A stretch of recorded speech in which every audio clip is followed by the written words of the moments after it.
បរិសនោះងើយមុខឡើងហើយឃើញទិដ្ឋភាពដ៏គួរឲ្យរន្ធត់មួយនារីដែលខ្ញុំចូលចិត្តកំពុងថតរូបអាពាហ៍ពិពាហ៍ជាមួយអតីតមិត្តប្រុសរបស់នាងដូចដែល Maureen ពោពេញទៅដោយការសង្ស័យ Chu King Yu បានបែរក្បាលរបស់នាងហើយបានជួបនឹងការសម្លឹងរបស់ Mullins នេះបានធ្វើឲ្យការយល់ច្រឡំកាន់តែជ្រៅរវាងអ្នកទាំងពីរដែលមានទំនាក់ទំនងតានតឹងរួចទៅហើយដោយឃើញដូច្នោះ Maureen ក៏ងាកចេញដោយមិននិយាយអ្វីទាំងអស់ Chu King Yu ចង់ដេញតាមគាត់ហើយពន្យល់ប៉ុន្តែបន្ទាប់មកខ្ញុំបានគិតអំពីវាម្ដងទៀតហើយបានដឹងថាវាប្រហែលជាមិនចាំបាច់ទេយ៉ាងណាមិញគាត់គ្រាន់តែជាទំនាក់ទំនងមួយក្នុងចំណោមទំនាក់ទំនងមិនច្បាស់លាស់ជាច្រើននៅក្នុងបញ្ជីរបស់ Maureen មូលហេតុដែល Chu King Yu បានបង្ហាញខ្លួននៅទីនេះដើម្បីថតរូបវាដោយសារតែខ្ញុំបានទទួលការហៅទូរស័ព្ទពីអតីតមិត្តប្រុសរបស់ខ្ញុំកាលពីយប់មិញ Kim ខាងទៀតបាននិយាយថាម្ដាយចង់ថតរូបគ្រួសារមុនពេលវះកាត់មីងតែងតែយកចិត្តទុកដាក់ចំពោះ Chu King Yu ខ្លាំងណាស់គាត់បានយល់ព្រមដោយមិនស្ទាក់ស្ទើរដោយមិននឹកស្មានដល់ Maureen បានឃើញទិដ្ឋភាពនេះនាំឲ្យមានការយល់ច្រឡំដ៏ធំមួយនៅថ្ងៃបន្ទាប់ក្រុមហ៊ុនបានសម្រេចចិត្តនាំមនុស្សគ្រប់គ្នាទៅរមណីយដ្ឋានភ្នំមួយសម្រាប់វិស្មការអ្នកចាត់ការក៏បានណែនាំជាពិសេសដល់ Chu King Yu ឲ្យអញ្ជើញ Mullins ទៅជាមួយផងដែរអ្នកទាំងពីរបានយល់ព្រមជួបគ្នានៅហាងកាហ្វេជាន់ក្រោមពីក្រុមហ៊ុន Chu King Yu ហ៊ាននឹងនិយាយហើយខ្ញុំបានទទួលសារសម្លេងពីអតីតមិត្តប្រុសរបស់ខ្ញុំនៅលើទូរស័ព្ទរបស់ខ្ញុំថាគអ្នកឲ្យសូមមើលរូបថតដែលអ្នកចូលចិត្តគាត់បានព្យាយាមពន្យល់ទៅ Maureen យ៉ាងប្រញាប់ប្រញាល់អំពីការថតរូបនៅថ្ងៃនោះមុនពេលនាងអាចនិយាយចប់ Maureen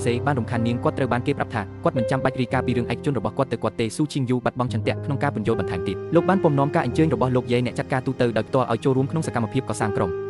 ការឬបែបនេះមិនមែនជាគំនិតរបស់ Chu King Yu ផ្ទាល់ទេកំហឹងគ្មានឈ្មោះបានផ្ទុះឡើងក្នុងចិត្ត Maureen គាត់បាននិយាយថាគាត់រវល់ពេកមិនអាចចូលរួមបានតើអ្នកណាទៅគិតថាសូម្បីតែនាយកប្រតិបត្តិដែលមានឥទ្ធិពលក៏នឹងទះកំភ្លៀងខ្លួនឯងដែរងាកមក Maureen បានបង្ហាញខ្លួននៅសន្តាគាររមណីយដ្ឋានជាមួយនឹងវ៉ាលីរបស់នាងក្នុងពេលជាមួយគ្នានេះ Chu King Yu ទើបតែវេចខ្ចប់អីវ៉ាន់របស់នាងរួចរាល់បន្ទាប់មកគាត់បានឃើញអាវធំដែលមិត្តល្អបំផុតរបស់គាត់បានរៀបចំសម្រាប់គាត់ខ្ញុំចង់ឲ្យគាត់ភ្លឺស្វាងក្នុងអំឡុងពេលព្រឹត្តិការណ៍កសាងក្រុមប៉ុន្តែឈុតនេះពិតជា sexy ពេកហើយ Chu King Yu មិនហ៊ានពាក់វានៅជាន់ក្រោមទេដូច្នេះនាងត្រូវតែថតរូប selfie ដ៏ស្រស់ស្អាតតែម្នាក់ឯងនៅលើយ៉ររំពេចនោះខ្យល់បក់មួយបានបក់មកក្រមាលើក្បាលរបស់នាងត្រូវបានផ្លុំចេញដោយគ្មានជម្រើសផ្សេង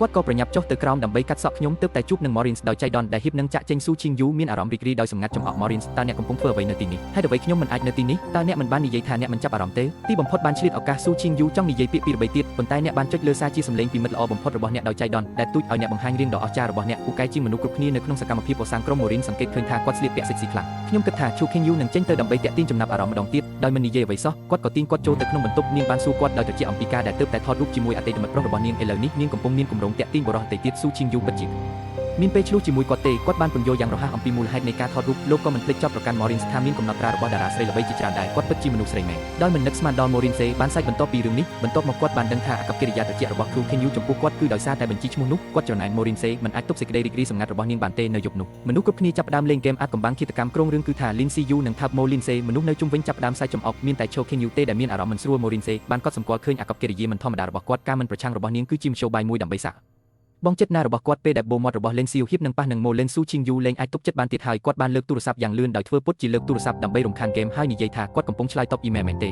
ខ្ញុំសុំទោសណាស់ខ្ញុំនឹងត្រឡប់ទៅវិញឥឡូវនេះខ្ញុំមានរឿងត្រូវធ្វើដូច្នេះខ្ញុំនឹងត្រឡប់ទៅវិញឥឡូវនេះគាត់បានចាក់ចេញហើយបន្ទាប់មកបានរត់គេចខ្លួនដោយភ័យស្លន់ស្លោ Maureen បានមើលគាត់រត់ចេញគាត់បានបញ្ឈប់ល្បែងភ្លាមហើយដេញតាមពួកគេ Chu King Yu នៅម្នាក់ឯងក្បែរអាងទឹកវង្វេងក្នុងគំនិត Maureen បានដើរមកហើយគ្រប់អាវរបស់នាងលើស្មារបស់គាត់យ៉ាងស្រាលគាត់បានពន្យល់ដោយស្មោះអស់ពីចិត្តថាគ្មានហ៊ូមីងហ៊ឺទេវាកាន់តែមិនទំនងតតែសោះដែរក៏ខ្ញុំនៅក្នុងរឿងអាចមានបន្ទាប់មកគាត់បាននិយាយដោយក្តីស្រឡាញ់ថាមនុស្ស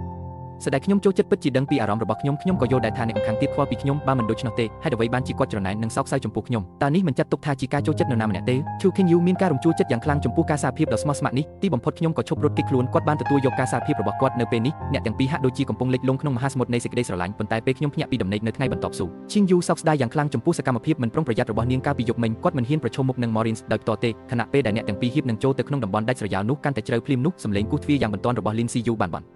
នឮឡើងពីខាងក្រៅទ្វារ Chu King Yu មានអារម្មណ៍ថាមានកំហុសគាត់បានលាក់ Maureen យ៉ាងប្រញាប់ប្រញាល់នៅក្នុងទូប៉ុន្តែលោកស្រី Maureen ដែលជាប្រធានាធិបតីដ៏ថ្លៃថ្នូរមិនមានឆន្ទៈក្នុងការធ្វើរឿងបែបនេះទេ